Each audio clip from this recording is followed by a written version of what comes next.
producto de hidrocarburos, es decir, que están conformadas por átomos de hidrógeno y carbono y tienen dos formas esenciales, de carácter alifático y de carácter aromático. La diferencia, y si recordamos un poco de la química orgánica, es que los de carácter alifático, o bueno, las moléculas alifáticas, son cadenas que no se unen en ningún extremo y por el contrario, los aromáticos tienen este característico compuesto cíclico, que sería pues un benceno. Se producen por destilación del petróleo y se pueden encontrar en viniles, en thinner, en PVC, puede ser la gasolina misma destilada, el gas, producto de eh, el tratamiento de este petróleo, así como el gas natural, entre otros. Eh, Bien, ya, perdón, aquí- ya me ¿Ya? pueden escuchar. Va. Sí, gracias, Rodrigo. Bien, como ya lo había comentado mi compañero, los hidrocarburos son derivados del petróleo. Casi, pues, la mayoría de las cosas que se tienen a su alrededor están, pues, son derivados del petróleo o están compuestas por alguno de estos compuestos. Estos son componentes orgánicos que difieren todos en su estructura química. Unos van a tener una estructura alifática, otros aromática, otros van a ser halogenados. Dependiendo de su estructura química, pues vamos a tener ciertos componentes como el sulfuro de carbono en cuanto a los alifáticos, tetrafluoroetano, cloruro de etilo, alcohol metílico y acetona. Y estos van a estar componiendo a sustancias, pues, como gasolina, PVC, pinturas, etcétera, como ya lo mencionó mi compañero. Dentro de los aromáticos tenemos al benzol, al monoclorovenzol. Dentro de los halogenados, al tetrafluoruro de carbono, al cloroformo, al tricloroetano. Entonces, pues como ya los había mencionado, estos van a componer a múltiples sustancias que pueden llevarnos a una intoxicación por distintas vías, como ahorita se los vamos a mencionar. La que sigue, por favor. Eh, ok, bueno, les voy a empezar a hablar un poco acerca de la epidemiología. Y es que esta o estas son la segunda droga de inicio más comunes en todo el mundo. De hecho, los estudios en diversos países coinciden en que hay incluso un infradiagnóstico sobre este tipo de abuso de sustancia. En una encuesta realizada a estudiantes de preparatoria en los Estados Unidos, se identificó que hasta el 11% de los estudiantes llegado a este nivel habían consumido o usado en algún momento algún tipo de solvente. En el caso de Brasil, la cifra fue aún mayor, de 15.3%, y en otros países más desarrollados, como por ejemplo Canadá, la cifra disminuye a 1.3% apenas de los estudiantes. En general, en Latinoamérica se considera que el 2% de los estudiantes han estado expuestos a este tipo de abuso. Y en México, la estadística señala que solo el 0.9% de los estudiantes ha estado expuesto. Si pueden notar, por aquí existe una especie de problema y ese problema es que estas encuestas son realizadas primordialmente en este grupo, que son los estudiantes. Y ser estudiantes, de hecho, un factor protector para evitar el consumo de los solventes. Por lo cual se recomienda, o las consideraciones actuales de la OPS es que para entender bien este problema y para abordarlo en futuros estudios, se haga en poblaciones generales y no solo en estos grupos. Y bueno, es una droga de fácil acceso y cuando decimos de una droga de fácil acceso y el por qué es tan sencillo encontrarla y la prevalencia es tan alta, digamos, ¿no? Considerando la población general, es por su precio. Aquí les puse una comparación entre las dos drogas de inicio más comunes, que son la marihuana y por supuesto las monas, también llamado activo, que es pues los solventes. El precio de un frasco de solventes es de 56 pesos y se puede encontrar en cualquier ferretería. Esto porque no es considerada como tal una sustancia ilegal o de control. El precio incluso en algunos lugares considerados pues de mercado negro, como serían distribuidores no autorizados de tuoleno, que es primordialmente la sustancia activa. De todo esto, oscila entre los 20 y 30 pesos y en algunas fiestas y situaciones específicas a las que están expuestos los jóvenes, pues el precio de una mona sería de 3 a 5 pesos. Por el contrario, la otra opción, que sería pues la marihuana entre los jóvenes, el kilo ronda los 19,600 pesos aproximadamente, esto es un promedio. Las onzas, 560 pesos y un solo gramo, es decir, lo suficiente como para forjar un porro, pues cuesta aproximadamente 20 pesos. Entonces, pues queda claro de cuál se va a aprovechar, pues más. Además, es una droga popular, es una droga considerada de los perreos, puesto que existen referencias en el baile, también existen referencias en la música ampliamente distribuidos. Si alguno ha tenido la oportunidad de escuchar a Café Tacuba en esta canción que se llama La Chilanga Banda, pues escucharán del chemo denominado, que es parte del argot para mencionar a esta droga. Aquí les pongo algunos otros eh, argots. Monear se ha convertido en un meme, pero más allá de la interpretación que nosotros le damos, esta definición de meme o de meme es acerca de que es un elemento meramente cultural mínimo, a su reducción mínima que puede traspasar pues entre la sociedad. Bueno, ahora ya viendo el por qué, a pesar de tener una baja incidencia en México, sí es importante considerarlo, pues es porque en este estudio acerca de los pacientes atendidos en una sala de urgencias por trastornos mentales y del comportamiento debido al uso de distintas drogas, podemos ver que en realidad los disolventes volátiles ocupan un lugar bastante alto comparado con otras drogas que son incluso más populares, como serían los cannabinoides, la cocaína. Primordialmente, ¿cuál es la razón por la que se da el consumo? Pues sí, con fines recreativos, pero también los denominados niños de la calle le usan para quitarse el frío, el hambre y el miedo antes de delinquir. Eh, no sé si Natanael ya estará conectado y ya no tendrá algún problema. Si no, toca esperarlo un poquito. Pero No, bueno, creo que no está, creo que no no está está por aquí. conectado. Ah, bueno, les adelanto igual. En la fisiopatología, pues bueno, tenemos que lo que va a determinar el efecto y la duración del mismo, así como la intoxicación, va a ser la ruta por la que entre a nuestro organismo, el tipo de compuesto, recordando las diferencias que existen y qué tanto se ha estado expuesto al mismo.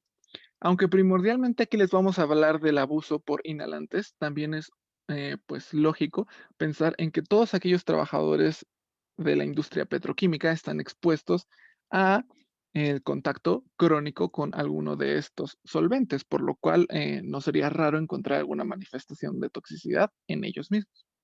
Es tóxico en general para todos los sistemas, para pulmón, para corazón y para el sistema nervioso primordialmente, por sus efectos en la distribución. Eh, son pues sustancias de alta viscosidad, de alta volatilidad y es por eso que son inhaladas primordialmente y su tensión superficial es baja, por lo cual van a afectar a nuestros alvéolos pulmonares. Bueno, la afectación pulmonar es primordialmente por una destrucción epitelial de nuestros tabiques y alvéolos pulmonares, así como de los capilares que vamos a encontrar en la membrana basal. Eh, Van a solubilizar de igual manera, pues es un compuesto orgánico que tiene ese objetivo, el surfactante lipídico, lo cual va a condicionar pues un cierre de nuestros alvéolos y la producción de una neumonitis química. Así que como su posterior evolución a una neumonía necrotizante por destrucción de estas membranas lipídicas. Recordemos que todas estas sustancias son pues altamente lipofílicas. Entre las más importantes que tiene este mecanismo de acción encontramos al queroseno, a la gasolina pura, a los alcoholes minerales, al aceite de sello mineral y a la trementina.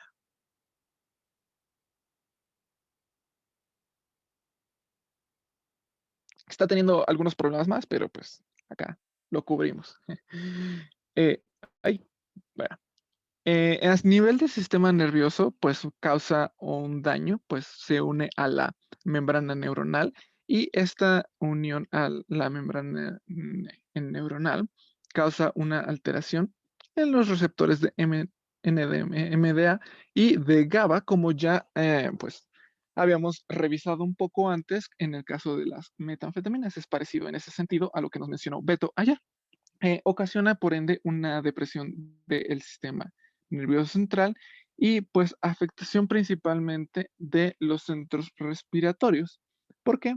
Pues porque va a favorecer la síntesis de glutamato mientras disminuye la liberación de GABA. Bueno, este daño a cronicidad pues va a ocasionar una pérdida de nuestra sustancia blanca por la destrucción o lisis de estas membranas lipídicas. Recordamos que las neuronas son de las células más lipídicas por sus axones, por la mielina, sí, pero también por su constitución.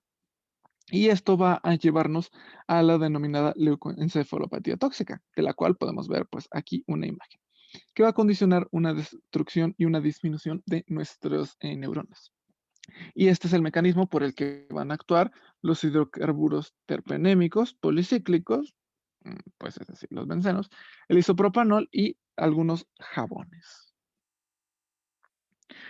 A nivel del corazón, pues los halogenados y aromáticos, un halogenado clásico es el cloroformo, pues va a favorecer una sensibilización por las catecolaminas, lo cual va a ocasionar pues una inhibición, bueno, una taquicardia, pero es por inhibición de los canales de sodio, de calcio y de potasio.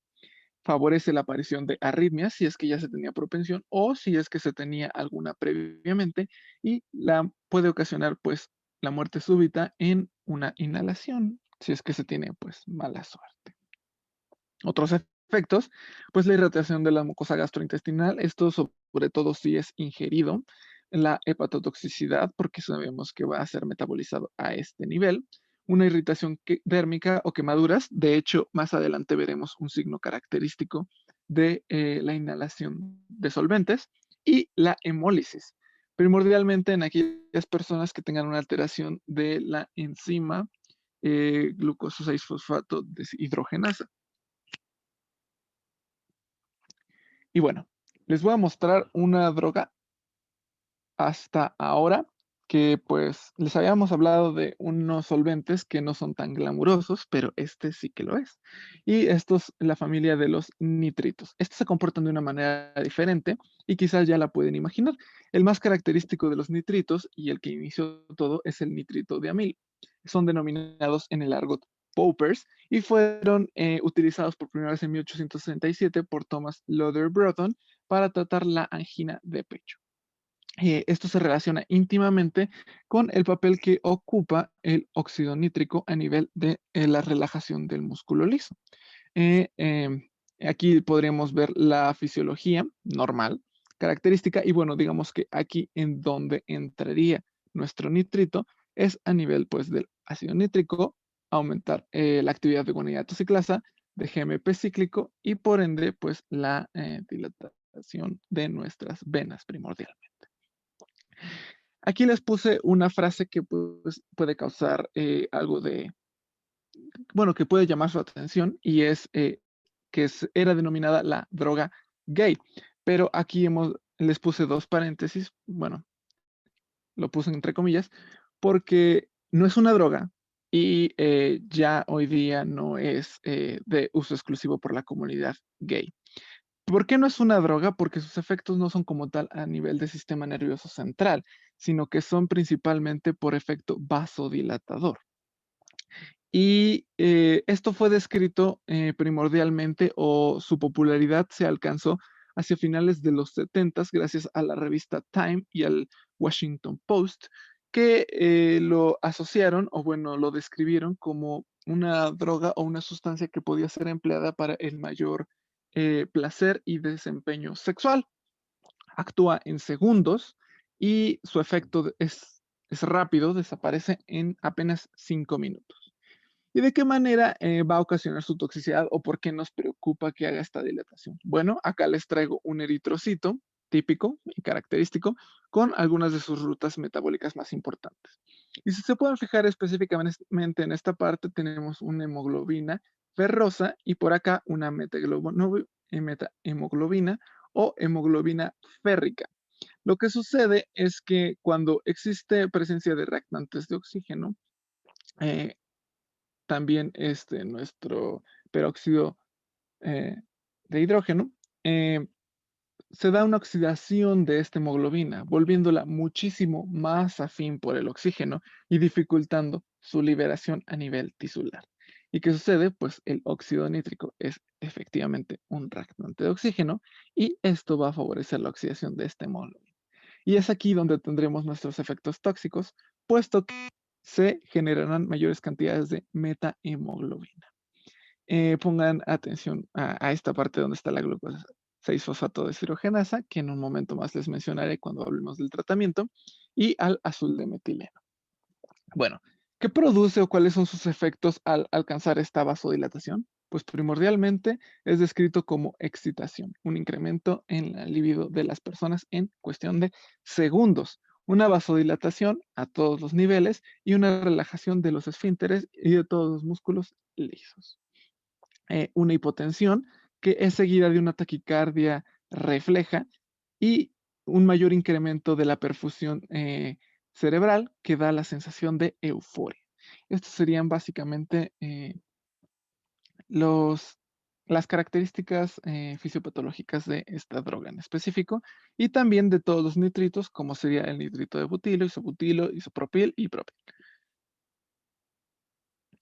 Acá les traigo una recomendación por si quieren ver el efecto de estas y se trata de un canal que se dedica a testear las drogas con fines meramente científicos que se llama Drugs Lab. Es un canal neerlandés y bueno, acá tienen su frase que es Recum de Kennis, que significa ir a por la ciencia. Bueno, aquí pueden identificar los nitritos y su forma comercial, que de hecho es legal también en la mayoría de países. Y bueno, veamos si ya se pudo conectar Nathan. Ya se lo Ya le di chance. Sí, Va, gracias, perfecto. gracias, doctora. Bueno, en cuanto a los mecanismos de absorción o de exposición, tenemos tres principalmente, que va a ser por ingestión, inhalación o por exposición dérmica. Se menciona en la literatura que la ingestión es el principal medio de intoxicación, con fines pues meramente laborales, por intoxicaciones en el área del trabajo, por ingestión de cualquiera de los componentes que ya se mencionaron, o también es común en el área doméstica, por la confusión de frascos, de botellas que no están etiquetados, que no se sabe de qué es. Llega el niño, se lo toma y es frecuente en intoxicaciones pues, en niños. Otra que tenemos pues, es la exposición dérmica, está también en el área laboral, en el área pues industrial, en donde se trabaja con este tipo de compuestos. La exposición a estos vapores o a estos gases puede generar lesiones a nivel de la piel. Y pues la otra es la inhalación, de las que pues mi compañero ya les ha estado hablando un poco. Muy bien. En cuanto a la inhalación, existen tres denominadas técnicas o tres formas en las que se da. La más conocida probablemente sea el denominado sniffing, que es directamente colocar pues una estopa, un pedazo de papel o pues en general cualquier tela cerca de la narina y pues esta ya ha sido previamente mojada con nuestro solvente. El bagging, que es a través de una bolsa, y esto se da principalmente en, por ejemplo, el óxido nítrico. Y el huffing, que es el mecanismo por el cual se inhala simplemente los gases producto de la evaporación de las sustancias, y este es el mecanismo de acción de los nitritos. Bueno, la entrada de los nitritos. En cuanto al cuadro clínico, como ya se los mencionó mi compañero en la fisiopatología, los principales sistemas que se van a ver afectados es el respiratorio, el sistema nervioso central y el sistema digestivo. Bueno, además del sistema digestivo, también el sistema cardiovascular. Dentro del cuadro que vamos a tener por afección del sistema respiratorio, vamos a encontrar la tos, la disnea, la taquipnea, sibilancias, fiebre. Esto ya sea por ingestión, por inhalación o por ingestión. Cuando se ingieren, puede existir broncoaspiración y presentarse un cuadro similar a este. Se va a presentar la fiebre porque el principal cuadro, la principal afectación que se va a llevar a cabo del sistema respiratorio va a ser la neumonía o neumonitis clínica.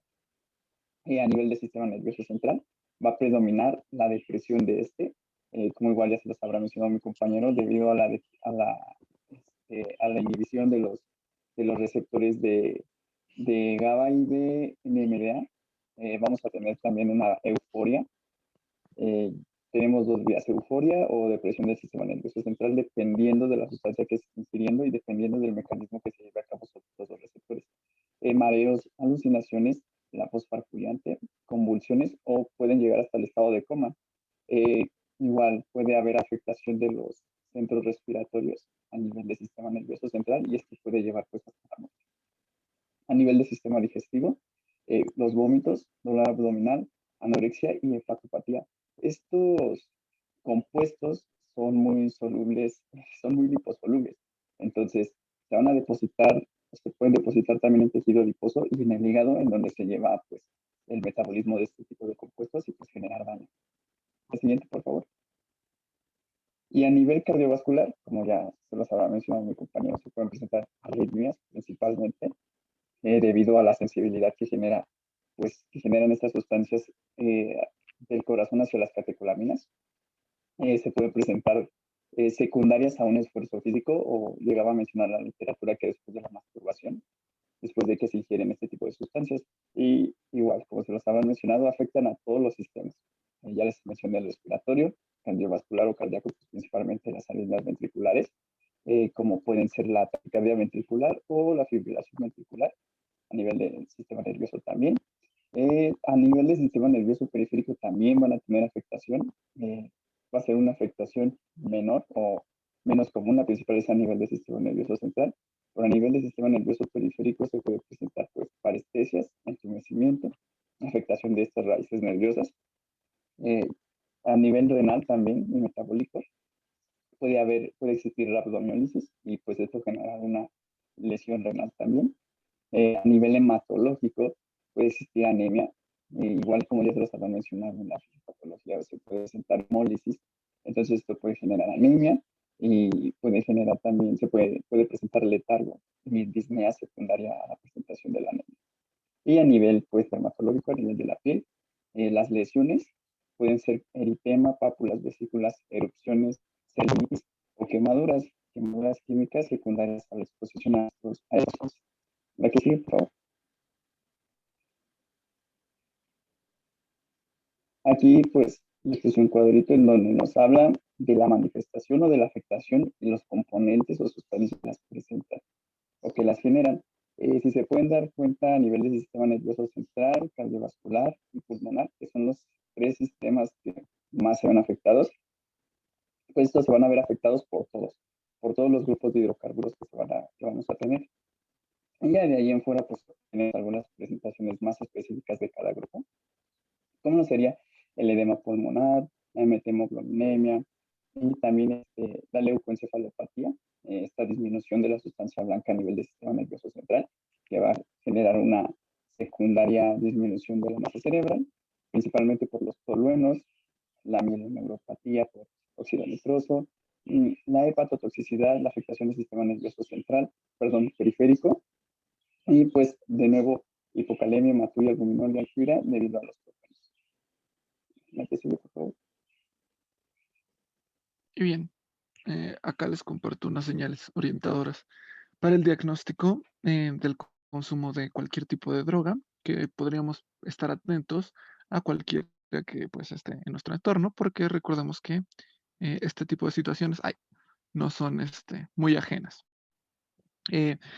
La primera es un cambio en el comportamiento general sin que haya evidencia de determinantes ambientales que afecten. Es decir, la persona empieza a comportarse de forma más agresiva, más irritable o bien de forma más apática y más pasiva. Hay una disminución brusca e inexplicable del rendimiento escolar o laboral. Simplemente ya no están con la mente en el juego, digámoslo. La tercera sería un alejamiento del grupo habitual y la aparición de nuevos amigos denominados estrafalarios, es decir, que normalmente no serían personas con las que nuestro eh, paciente se relacionaría, sino que son personas bastante diferentes. El cuarto sería cambios bruscos y fluctuantes en el patrón del sueño y la vigilia. Esto hay que prestar atención si una persona duerme mucho o también si si permanece insomne. El 5 sería un descuido en los hábitos estéticos e higiénicos en general. Y el sexto sería una dificultad económica en ellos de forma inexplicable de aparición súbita, puesto que harán lo posible por obtener estas sustancias. Y bueno, acá les traigo el reconocimiento sencillo de alguien que puede pues, abusar de los solventes. Y que encontramos el signo denominado Glue Sniffer's Rash, que es una dermatitis con eritema eczematoide, con cambios inflamatorios, gerentes de edema, aquí lo podemos ver, y acompañado de prurito en la porción de narinas, la boca, pero también la porción medial de nuestro macizo facial.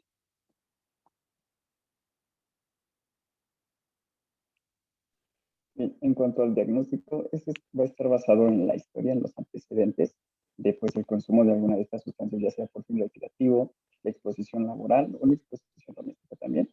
Se va a verificar el cuadro clínico, que como tal pues no es un cuadro clínico muy específico, pero se va a apoyar de la historia de exposición a este tipo de compuestos y se van a realizar estudios complementarios, tomografías, se pueden realizar radiografías de tórax en las que se van a poder observar pues el pulmonar o la pulmonitis química secundaria a la inhalación o al consumo. Aquí tenemos una radiografía, es de un niño que consumió pintura. Se llegan a observar, se alcanzan a observar algunos infiltrados a nivel del lóbulo inferior en el pulmón derecho y a nivel de lóbulo medio e inferior en el pulmón izquierdo. Eh, También se pueden realizar radiografías de abdomen y en estas se pueden observar las radioopacidades de algunas de estas sustancias. Y electrocardiogramas para verificar la función cardíaca, igual como ya se los habrán mencionado en la fisiopatología, estos pueden generar un alargamiento del segmento QT. Y pues también podemos observar la presencia de alguna arritmia con algún trazo anormal, la monitorización de los gases arteriales, la biometría hemática, glucosa sérica, siempre, como ya lo hemos visto en exposiciones pasadas, ante una depresión del sistema nervioso central, pues siempre se debe descartar una hipoglucemia, la valoración de los electrolitos séricos y del examen general de orina en general. Y pues aquí sería importante conocer qué hidrocarburo se consumió, cuál fue la exposición, para poder pues, conocer un poquito más de esto y poder llegar a un diagnóstico más acertado. La siguiente, por favor. En cuanto al tratamiento en general, de primera instancia se debe de valorar y de asegurar la vía aérea y la ventilación. Se va a tratar la hipotensión y se le va a poner especial atención a las arritmias que se van a presentar en estos pacientes, a las lesiones dérmicas. Se deben de retirar las prendas, se debe de lavar con solución salina, descontaminar ya sea piel u ojos si se presentan lesiones a este nivel. Y también se puede administrar oxígeno hiperbárico pacientes en los que se hayan expuesto o haya existido una exposición a monóxido de carbono, que llegaba a mencionar. La siguiente, por favor. Y bueno, un tratamiento específico para cuando existe una intoxicación por metahemoglobina, en este caso principalmente sería la complicación encontrada en el abuso de los nitritos, sería primordialmente el uso de oxígeno suplementario. ¿Para qué? Para maximizar el transporte de oxígeno pues, por la hemoglobina restante, así como pues para actuar a nivel competitivo con el óxido nitroso, pues favorecer la reducción de esta hemoglobina. Asimismo, se puede emplear el antídoto para la methemoglobina, que es el azul de metileno al 1%. Se utiliza en una dosis de 1 miligramo por kilogramo hasta máximo 7 miligramos por kilogramo en 50 mililitros de solución glucosada al 5% y esta se pasa en 5 minutos. En caso de que no resulte, se puede repetir a los 30 minutos, pero siempre hay que verificar esto, la dosis máxima. Y bueno, ¿cuándo se iniciará el tratamiento? Pues cuando exista un 10% de methemoglobina en pacientes que tengan alguna cardiopatía, EPOC o bien anemia. En el 20%, cuando exista una methemoglobina del 20% y presencia de disnea, estupor o coma en nuestro paciente al momento. Y en cualquier momento y en cualquier paciente, siempre que exista más del 30% de methemoglobina. Aquí les acompañé una tabla en la que podemos verificar más o menos cómo sería la concentración en gramos de methemoglobina y su relación con el porcentaje, partiendo de la premisa de que normalmente tendríamos 15 gramos sobre decilitro. Pero como sabemos, hay variaciones y por ende estos síntomas pueden aparecer incluso en porcentajes menores. Cuando se ha alcanzado un porcentaje del 70% de methemoglobina, pues lo que resta es la muerte. ¿Cómo se va a detectar la presencia de methemoglobina? Pues si nosotros hacemos un análisis sanguíneo, lo primero que encontraremos sería una coloración marrón achocolatado que no disminuye a la luz en nuestra sangre. Un poco más oscura de lo que sería, de hecho bastante más oscura de lo que sería nuestra sangre venosa y aparece a partir de metahemoglobinemias del 15%. ¿En qué momento va a estar contraindicada la terapia con azul de metileno? Bueno, en el caso de las personas que tengan deficiencia de 6-glucosa, fosfato deshidrogenasa, como les había mencionado hace un rato. ¿Y por qué? Bueno, si bien recuerdan, a este se le denomina normalmente fabismo y es un riesgo de la aparición de hemólisis en nuestra sangre por el uso de algunos fármacos, entre otros. Y bueno, en este caso, el azul de metileno puede provocar esta hemólisis y sería un efecto totalmente indeseable. ¿Alguna duda hasta aquí? ¿No? Bueno, No, Rodri, gracias. pues muchas gracias por su atención. Esto ha sido todo por nuestra parte. Esperamos les sea de utilidad. ¿Alguien alguna duda, chicos?